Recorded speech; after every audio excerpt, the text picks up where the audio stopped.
Hello, writers and crafters. I'm Valerie Ihsan. And I'm Erick Mertz. And this is episode 76 of the podcast, and it is July 14th, 2022, as we record this. Our main topic today is marketing that you can do while still drafting your book. And this podcast is sponsored by our patrons at patreon.com/Valerie Ihsan. Thank you so much for your patronage all these years. And you can check out patreon.com/Valerie Ihsan to check out the different tiers and benefits and etc. So, good morning, Eric. Good morning.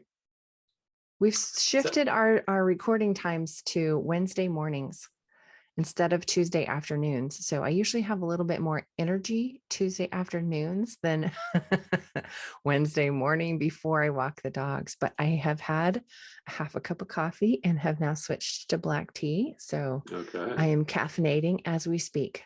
I'm going to have to start getting used to this because it works better in both of our schedules, really. Really, yeah. Because then it's less Elijah interruptive for one. Right. And also I discovered that if I am trying to side hustle my author business while I'm still at the bookstore, then I need to utilize all of my hours available. And when you're side hustling, you have that, I mean, you got to give up something, right? There's got to be sacrifices. So instead of working into the evening, my sacrifice is getting up, a half an hour early and doing that spend time with me before work. Yeah. To hang out. That's what we're doing here. Yeah. We're hanging out. And talking about stuff we would be thinking about anyway. Right. In fact, I woke up at 3:30 this morning, couldn't go back to sleep. So I was thinking about work. Yeah, that's the mania. That's the mania.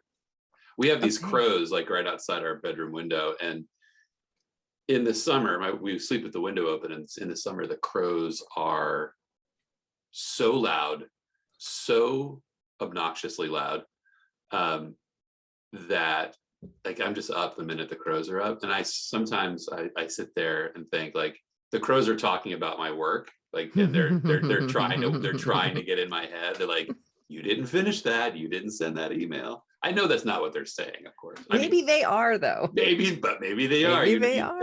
At 5:15 in the morning, you anything is possible. 5:15, too early. Crows, sleep in. What are you reading? Well, I just finished reading a thriller by J.D. Barker. It's the second in a trilogy. It's called I just finished it last night. What is it called? The Fifth Child or something like that. I don't even I can't remember because it's the second book in the trilogy with the word fifth in the title would throw me off. Because the first one is the Fourth Monkey Killer. That's the name of the first book. And then the second book is the fifth something. I can't remember. And then the third one and the final in the trilogy is the sixth child. I'm gonna have to look that up. Don't know anything about the books, the author, anything, but I would think that like in a title logic, like title, you want a branded title, but that branded title might be deceptive to the person on Amazon who picks up book number one, and they see fourth in the title and they assume, this is the fourth book in the title. I don't want to start in the fourth. I don't know. That's what happens when you market we're going to talk about marketing, but that's what happens when you do this thing. It's like everything comes down to like, is this going to confuse the Amazon buyer? I would wonder if that were me. Well, it makes sense in the storyline though, because the monkeys, the three monkey, the hear no evil, see no evil, do no evil. And so this is the fourth monkey. So the fourth monkey killer. Is that post no evil? Is it a social media thing? Post no evil? No. You got to drink some of that coffee. That was a good joke right there. That was a good joke. Okay. So yeah. Okay. Now I'm going to tell you all the titles because I've looked them up because I felt bad not knowing the titles. So the Fourth Monkey is book one of the trilogy. The second book is called The Fifth to Die. And the third book is The Sixth Wicked Child. Hmm. So it's a trilogy. So I Put just them in the show finished notes. The Fifth to Die. Yep.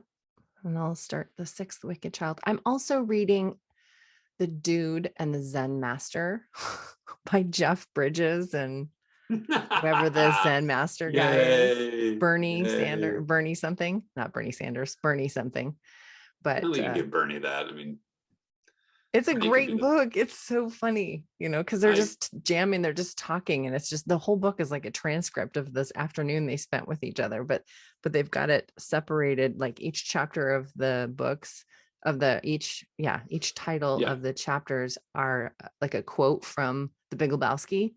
Like the one I'm just starting is dude, you're being very undude. That's the name of the next chapter. It's great. I just really, the whole concept is that the dude has such zen. He's such a zen master all in of himself. Like everything he says, everything he does in the movie is very zen. Very zen. Okay. That movie, I don't know. I have such a strange relationship with that movie. We could almost do like a session on that. It's just, I think it's such a what a funny, weird movie to make it into American like pop culture. Like everyone's aware of that movie, and it's what a funny, strange, classic. It's a cult classic, maybe. I don't know. I love it. We watch it frequently. I for a while I probably turned it on like once a year. Like if I was just in that mood where I took things too seriously, myself especially, then that movie would end up on. Yep. Just like it would groom all of that seriousness out of me. Mm-hmm. That's awesome. Okay, what are you reading? Are you still on the Andy Weir book? No, finished that. Oh. That was outstanding. I gotta say, that was one of the better finishes to a book I've read in a long time. It was so satisfying. I mean,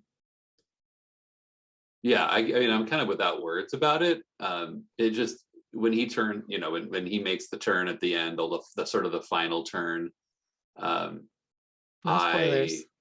I'm not gonna there's books. Well, if you pick the book up, there's a turn every 2 chapters. It's like the book is always, taking you in a different direction. And the last one was like so satisfying. It was so satisfying that I actually saw somebody reading The Martian at the pool on Sunday, and I just did that sort of dumb dad thing where I was like, you should read the next one. Like I, completely interrupted this person's pool moment, and just because I had just, it was such a great book. Don't stop at The Martian.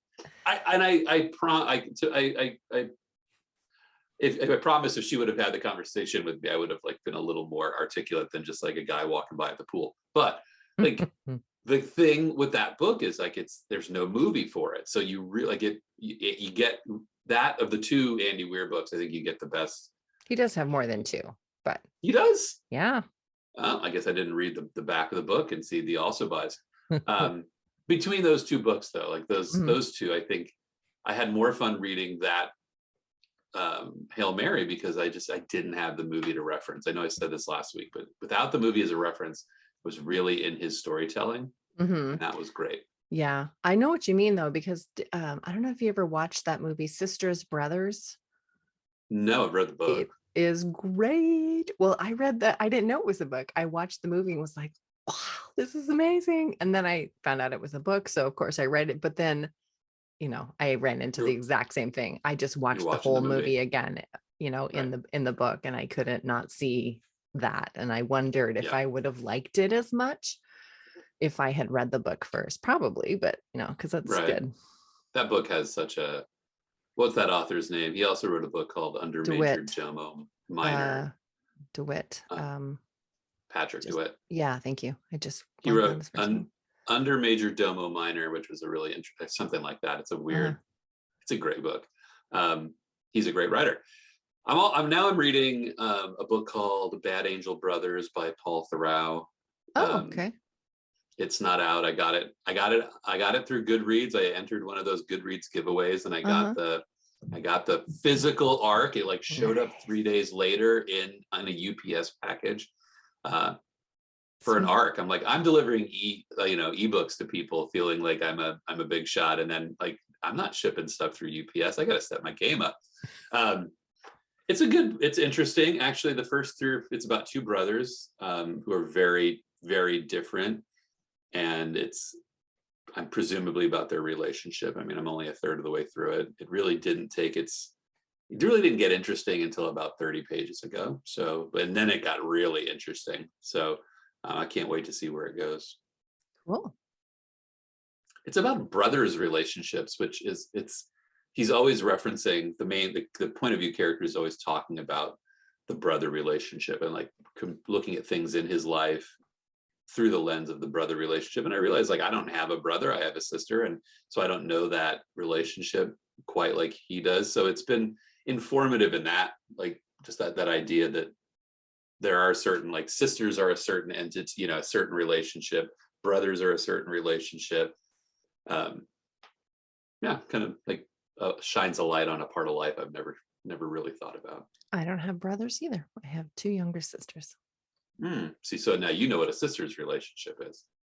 Yeah, several of them.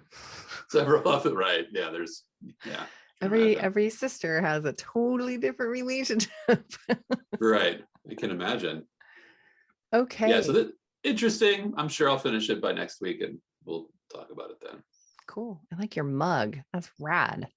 SpongeBob SquarePants. Oh, I didn't see that. SpongeBob right I just there. saw the underwater, underwater creatures. So I have been trying to get my kid to watch SpongeBob forever because I really love SpongeBob. I think it's hilarious. And so for Christmas one year, I get this mug from him. He won't watch it with me. That's what's funny to me. He's like, he won't watch it with me, but he'll buy me the mug. So it's like, he knows you like it. He knows I like it, but I'm like, kid, if you and I watched it, then I can get you the little mug that goes with it. And mini me. We could do that. But all right, let's talk about marketing. Let's talk about marketing. I also want to point out that several things that we have said already in passing actually were about marketing too. That's true. We have stumbled onto the topic without even meaning to. That's how pervasive marketing is in your author life. Right. So I thought that we would curtail this particular marketing conversation down to the kinds of marketing that you do while you're still writing. Right. When people think about, okay, I've written this book, I've published it, now I need to market it. And really it needs to start, before you even write the book. And the reasons why are, one, because you want that buzz, you want to write a book that people will talk about. So even crafting and structuring and like if it's a nonfiction book, for instance, some, what do they call that? High concept.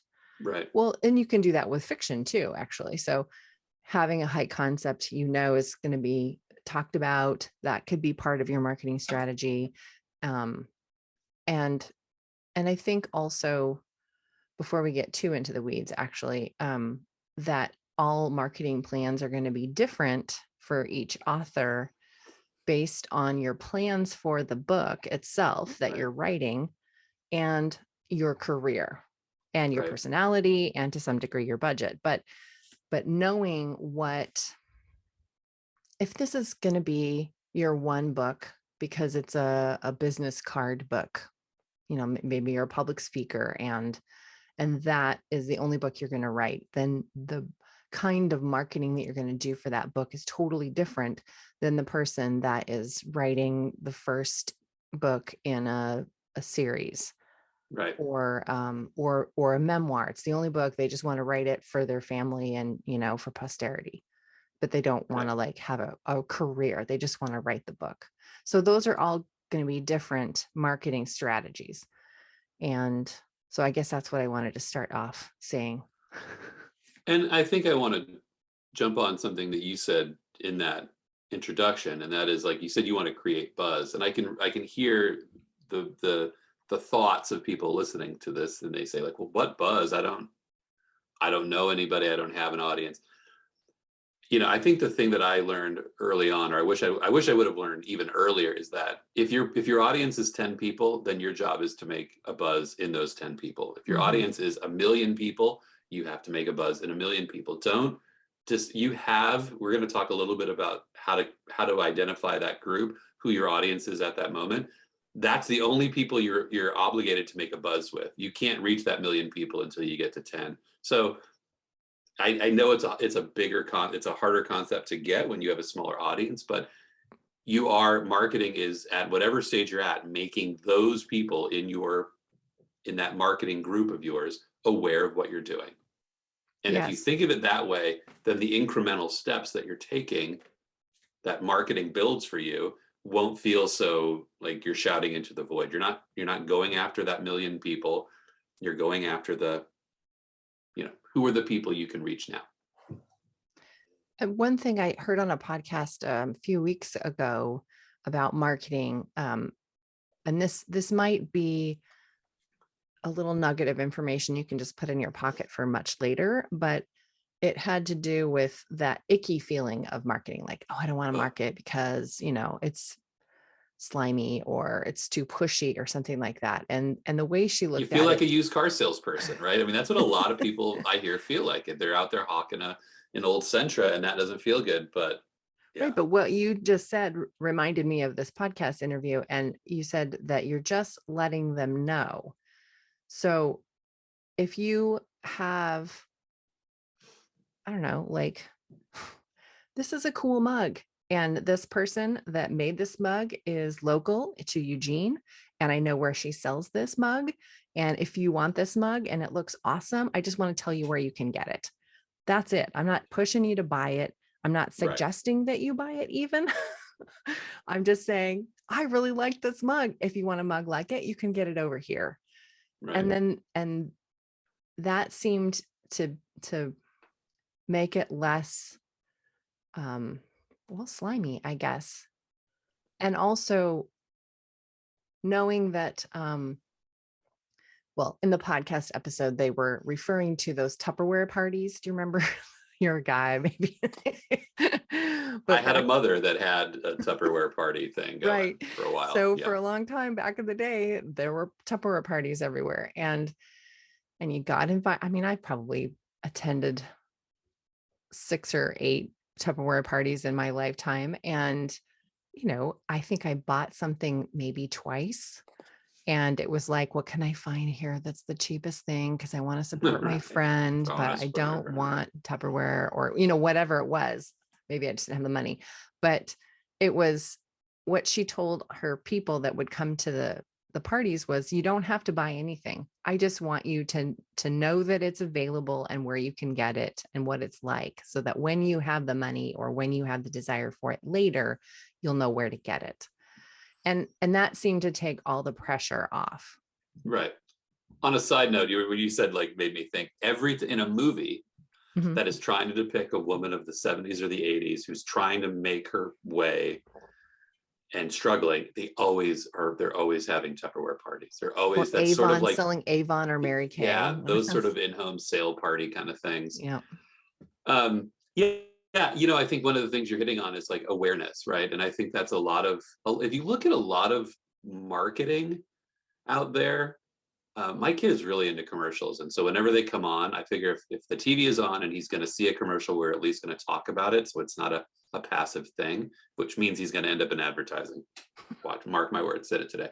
But if you look at it, there's some products are advertised, buy this now, 2 for 99 cents. It's a clear like marketing, come buy me. Right, there's a call to action. But sometimes, and he's pointed this out, like they're just reminding you that they're there. I mean, look at any Coke commercial, right? I mean, Coke is the most recognizable brand, one of the most recognizable brands in the world, and they're not telling you 2 for 99 cents. They're just showing you, hey, look, we're here, this is what we do. I think there's a little bit more to it than that. I mean, There there's is a little subliminal bit more messages of cool people drink Coke and look how much fun Right. they're having and look how beautiful they are. So if you drink Coke, then you can be beautiful and popular too. That's really what they're saying. Well, right, but there's not. I think what I'm trying to get at Let's, is I there, don't want to go on that soapbox.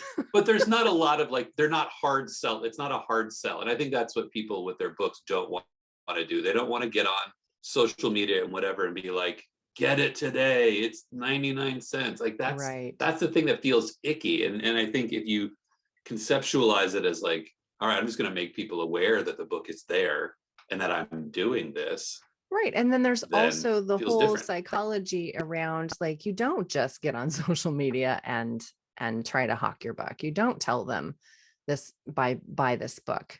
You do like 8 other things before you do that thing.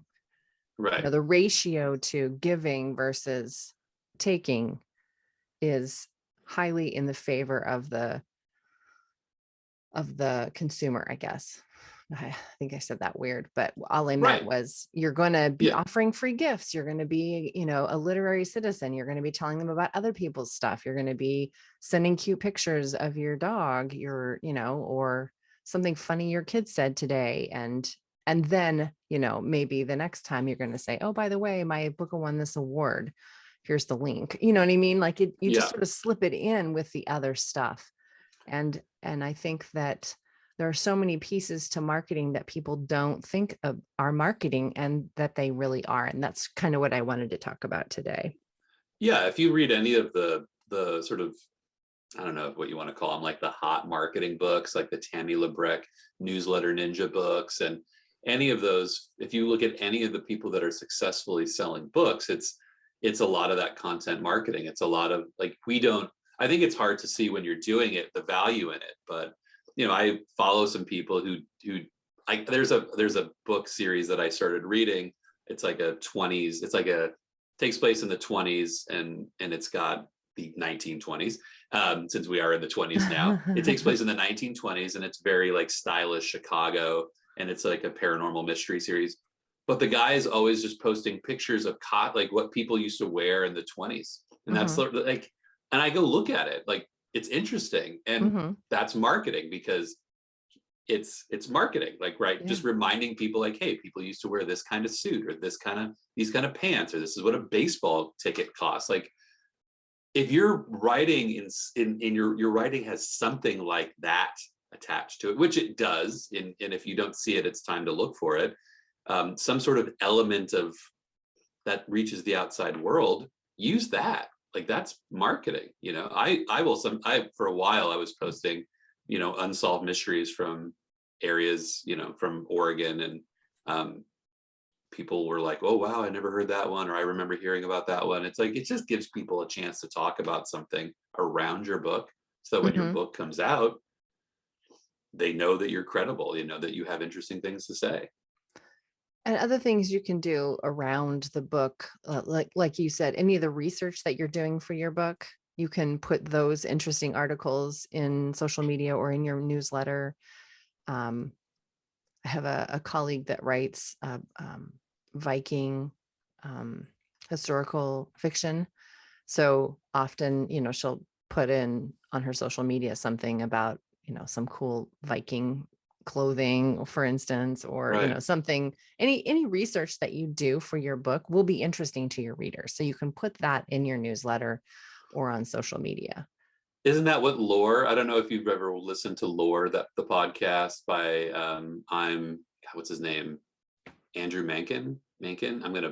That's not. I've listened to this podcast, but he basically writes paranormal, supernatural stuff, and he started this podcast about his research, and he would do an episode on, and he ended up with a show on Amazon. Like that's not the, you know, that's not the expectation. Hmm. That's the outlier in the whole process, but that's how resonant that whenever I think about that, that's how resonant the idea, like the big ideas in our fiction can be with people. If you're coming up with cool research about, you know, those kind of things and people are into it, use that. I mean, you're selling your books without selling your books. Right. So And oh man, I'm going to butcher his name. I'm going to go find it while you're going. So I just wanted to backtrack a little bit. So first you need to decide what your plan is for the book, and also to define what your definition of success is. So if you want Yeah. to be award winning, then that's going to change, well, what book you're going to write probably, and what Yeah. genre you're writing in, and um, how you're going to market that, and what kind of buzz you're going to get around that book. But if you or if you want to make a living with your writing, like that's going to, your marketing strategy is going to be different for those types of things. So knowing what your goal is for the book that you're writing, and also for your career as a writer, Right. and what your definition of success looks like. I think that's super important to do before you even start thinking about any of these other ideas. And And audience. so Audience is a important part of that. Right. yes. One quick note before we get into audience. I think it's Sure. really important, if you're a new writer, here's the hard truth. If your goal is to make a living with your writing, you can't do that with book sales from one book. There's the elephant in the room. I know lots of new writers that, contact me and say, okay, I wrote this book. So what do I do now? I got to sell some books. I got to sell books. And why can't I, and they get really fixated on making income from this one book, and they're not writing another book, and they have no plans to write another book. So I just want to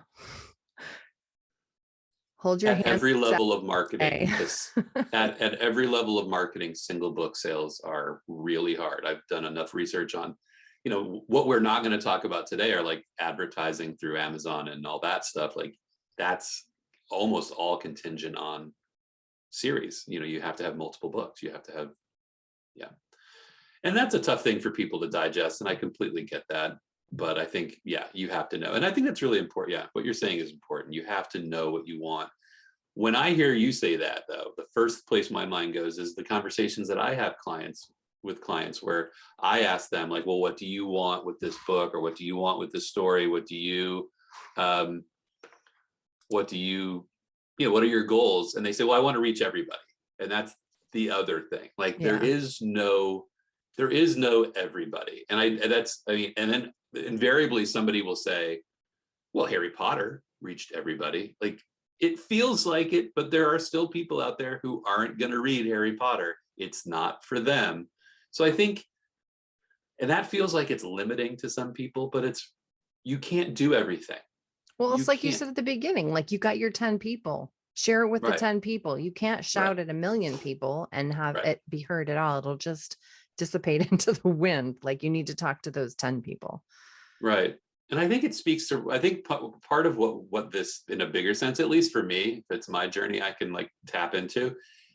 This felt like, for a while, this touched on insecurities. Like, oh God, I can't reach everybody. I thought I was going to reach everybody. I like, get over the insecurities about all that stuff.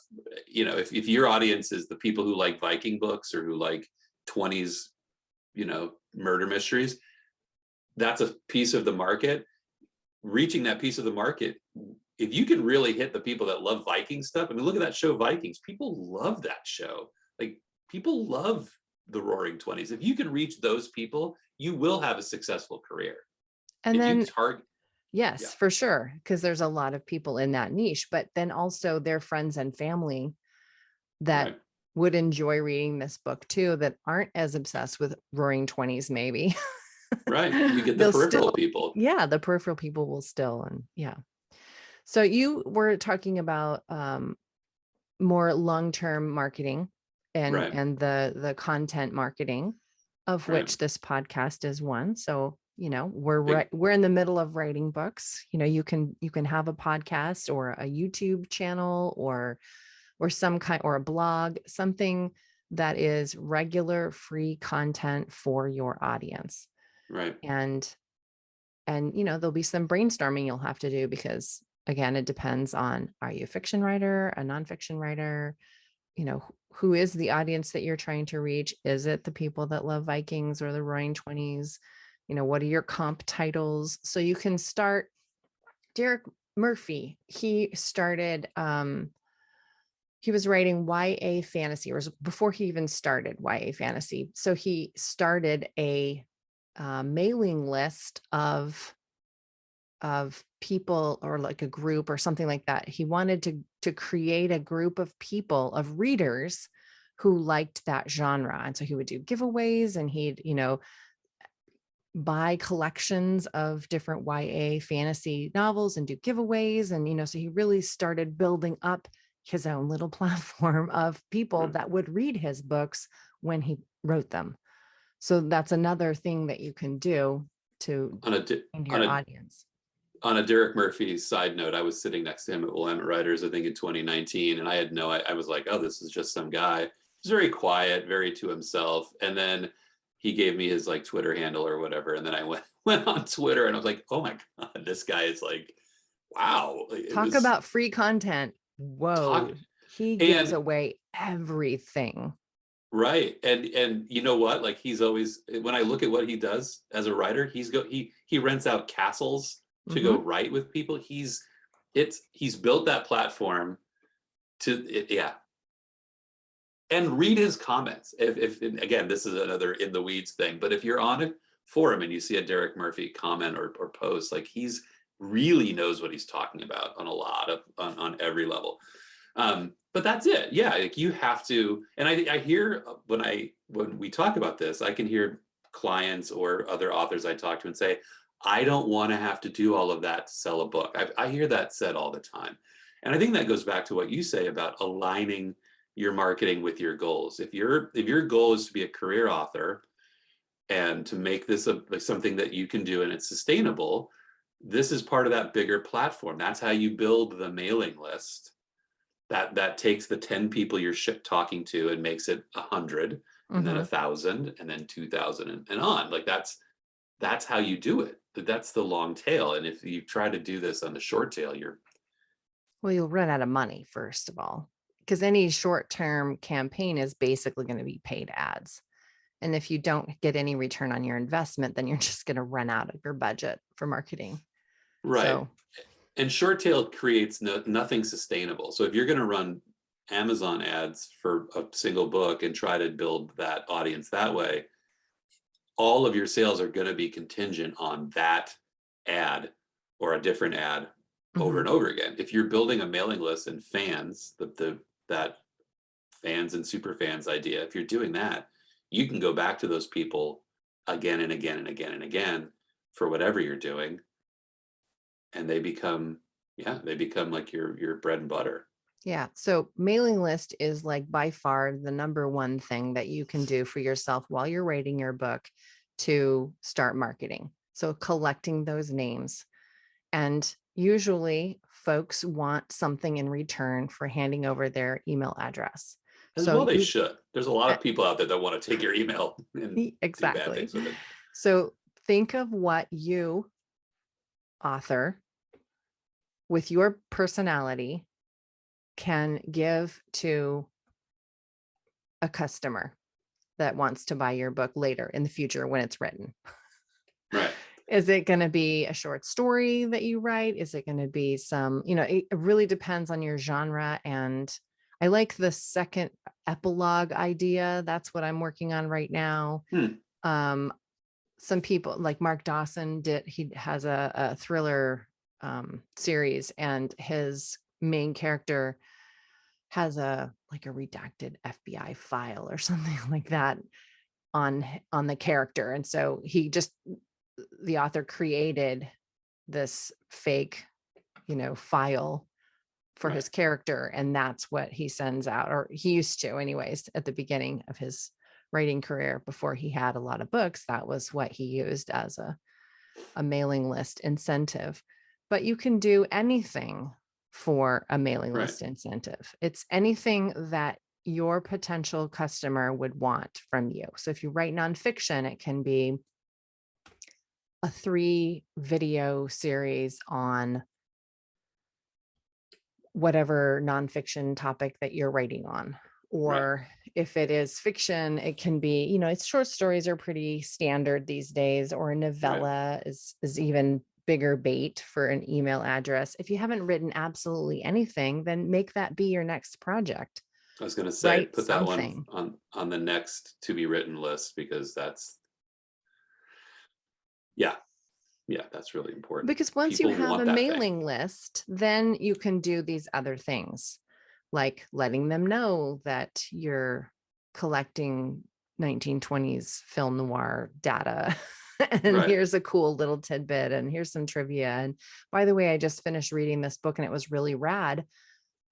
Before mine's done and out, you should try this one. It's really good. That literary citizenship really goes far. And there's so many Those things that newsletter you swaps can, and yeah. And that newsletter ninja book that you recommended has a lot of um, no nonsense, non-scary advice about how right. to write to your audience, whether it's 10 people or 100 people or a lot more. My book club is going to read Newsletter Ninja 2 next. Oh, so, really? so I haven't read that one Interesting. yet, but so something else I wanted to talk about, especially around that long tail content marketing. I mean, content marketing is part of it, but just the whole ethos of marketing is attracting, engaging with those people that you have attracted, nurturing them so that they want to stick around and hang out with you. And that's where that know, like, and trust comes in. And then you can invite them to buy your product. So Right. this is a cyclical thing. You're going to go through this attract, engage, nurture, invite all the time. And then Right. delight them at the end too. Add that little piece in. So attract, engage, nurture, invite, delight. So create the best book possible. They're going to come back for the next one and tell their friends. But the first thing you got to do is that attract marketing. So, Right. so that helps you maybe, so you know which marketing thing to work on right now. Maybe right Right. now you're just trying to attract people because they don't know you exist. So ways to do attract marketing might be writing an article and putting it on Medium, Mhm. or having a blog. This podcast is content marketing. Um, I mean, doing anything book you're, readings, doing well, book I was just going to say, readings, or going to networking events, right. or being interviewed on other people's podcasts. That's all Right. attract marketing. It's letting people know that you're out there and that that you exist. Right. Anything you're doing already to anything you're doing, I guess, like, don't, one of the things I've read is like, don't do too much. Like, so here's what when you're starting out, like, let's say you're a person that has like friends on Facebook and you do a couple of things, you have to start there. You're already native there. You're in your native space. If you're, I know someone who started out, they started marketing books on Instagram because that's where they are an Instagram marketer. That's what their paid gig is. So they thought, well, I know how to do this. I'm going to just use this on my, they got like 5,000 followers in like 3 months because they knew, like, so whatever you know how to do, Mm-hmm. if it reaches people, use that. So use what you know to get your feet wet, to get those first 100 people, maybe Mm-hmm. think of it in 10, that Yeah. first threshold is 100. Use what you know. Don't feel like you have to go out and learn. Like, I've never podcasted, but it seems cool, so I'm going to go learn how to podcast so I can start doing this. Start doing, reach out to those friends and family to say, hey, I'm starting a mailing list. Do you want to keep in touch with me? Do Mm-hmm. that. They'll say yes. They better. Mom, why aren't you on my mailing list? Right. So I have a couple of other nitty gritty in the weeds kinds of marketing Boy. things that you could do while you're writing your book. And I think that these are interesting because they're maybe not you wouldn't think this is marketing, which just reminds me, I'm going to put this book in the resource section. This is Marketing by Seth Godin. Oh, That was right. a great Yeah. book. That's a good one.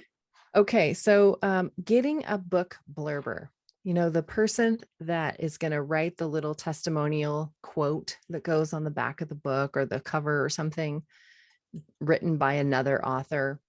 So I guess that's not really marketing, but it does create a little bit of buzz. It gives you social proof. which is marketing. I So think maybe, there, well, yeah, I think that's marketing because you're going to use it eventually. It's going to be mhm, used in marketing, and it's marketing in that you're creating a relationship with that author. Let's mhm. say that author becomes a part of your tribe of people who becomes people you can market to. So yeah, I would say.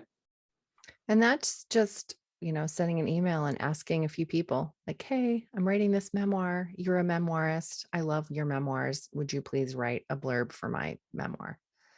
And, you're going to get 18 people that say no before you find, or more. You know what I mean? Or not even It's answer your right. email. Yeah. And that's fine. I just went That's on one of those campaigns and I'm like 0 for 9, I think. right. It That happens. happens. Yeah. But, that's the step you take. You just ask until you Right. find someone to do it. Another one is picking out your cover art or, Hmm. hiring a cover designer, because the cover is the very first thing that people will see. And it's the very first thing that will tell them subconsciously, oh, this is a book I want to read. It has to be genre specific. It has to look like the other books in the genre that you're writing, so that it becomes like an instantaneous, you see the thumbnail picture and this is a thriller, or Right. this is a romance or something like that. So investing in that's definitely marketing. And you can totally do that while you're writing, because you know what the book is about, the theme, the vibe, what genre it is. So you can start looking at stock art, and Right. then you can give that picture. If you buy that stock art, if you actually find something that you like, you can give that to your cover designer and they can create the cover based on that. Or you can be And collecting pictures like on Pinterest or something like that and sending all of them to your cover designer and say, here's the vibe I want, go for it, if you're doing something custom. and these are all things you can talk about with a small growing newsletter group that might be interested in, hey, I'm going through the process of picking a cover, getting a cover designed. Here are some concept pictures. What do you think? Yeah, Right? get some conversation going. If they're into thrillers and you're writing thrillers, they're going to have opinions about that. And you want it. Then they might tell you, hey, pick this one, not that one. Hmm. For That's sure. valuable. Also, to a lesser degree with fiction, but totally important for nonfiction, is picking out your title and subtitle, like researching that and Mm, seeing if you can make it, can you use keywords in it? right. You know, so that's actually super important. So figuring out what your title is going to be, and then actually writing the book description. That's the copy on the back of the book. That's the sales copy that has the call to action in it that, really grabs the reader. That is marketing 101 right there. Yeah. And Yeah. that has to be perfect before, it'll attract anybody. Something else I did for my first novel is, after I wrote the book, before it was published, as part of my like pre-launch stuff, I which I gave my mailing list a deleted scenes collection. So like these were Hmm. 3 scenes that I wrote that didn't make it into the book. Some people think that should happen like after the book is out. Like these are the ones, and maybe that could be your mailing list. I don't know. Like if you really liked this book, if you want to see the deleted scenes, like on those Right. DVDs, you could Right. get that. But I did it in the reverse order. I think it I don't know, created some of that buzz and started introducing the Right. characters. So that's something that you can just give as a free gift to your mailing list. And then you had mentioned this earlier, in part of our conversation. I thought you were talking about the call to action, but the invitation in the back matter, Oh, that's when huge. it's done, like make sure this is part of the book as you're writing it. At the very end, after you say the end, then you say, thanks for reading. I'd love it if you would leave a review here. And Right. there's the link. Or what, giving them Sign up for the specific mailing list instruction. or, Yeah. Sign up for yeah. the mailing list. Because So the that, hope is that eventually some people are picking up that book that are not, they didn't get it through the mailing list. So you mhm. need to invite them to come join the mailing list. Some of the things you were talking about there reminds me of a mindset that I've had to get into. And if you're into writing and that's part of your world, it's hard. It feels like everybody in the world is writing a book, right? Because maybe a large percentage of the people in your world are writing a book, but a majority of the people don't know what goes into writing and publishing a book.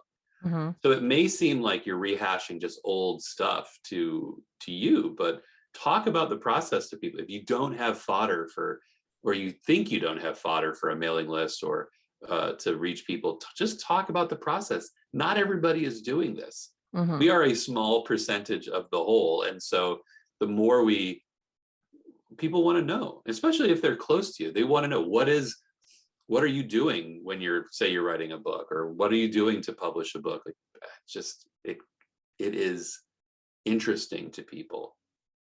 Yeah, I would It agree should with be. that. There's a lot of other little nitty-gritty steps that we won't get into today because again, I was trying to like keep this to the things you can Yeah, do before you're actually finished writing. And and these other steps, are some of these other steps are things that you would want to do before you publish, but they're further on right. into the process. So we'll have another episode about like the nitty-gritty steps of marketing for pre-launch or something like that. Well, Right, right.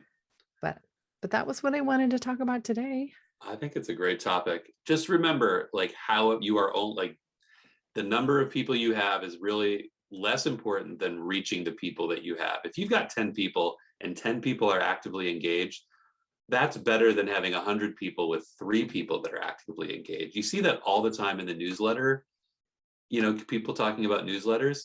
It's better to have them to be more actively engaged with a smaller number of people than less actively engaged with larger. Just take that, take that to all the things that you do. If whatever you're doing, if you're hitting it at that level, then you're doing your job. The fact that you haven't reached 1 million yet isn't the problem. Okay, if you've got 100 people and you only get 2 people opening the emails, that's where you have to figure things out. But so I hear people talk about, it's all about numbers, and when you go in some of these groups, like Facebook groups, there's just everybody's talking big numbers, and it gets to be daunting. Like, oh God, I don't have that. But just work with the people you have to perfect your craft of marketing and take the next step. And nurturing the folks that you have is easier than trying to attract new people. I've heard That's that true. in the industry a lot too. And so the things you can do to nurture them are,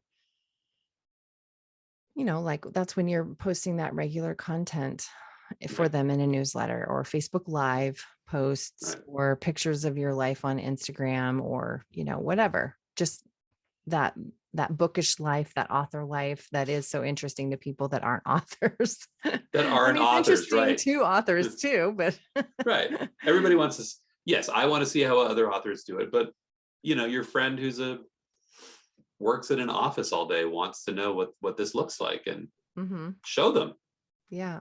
And then the ones, when you're trying to grow that mailing list, you've got your 10 people, how do you get it to 100? Well, that's where that attract marketing comes into, Yep. where you could like Tex Thompson, we brought her up a couple of weeks ago, and she wrote Westerns. And so she's got this like locksmith kind of workshop that she teaches. So you could teach like free workshops at libraries Oh with yeah. some kind of, or maybe that, yeah. So she teaches how to break into locks. Is that right?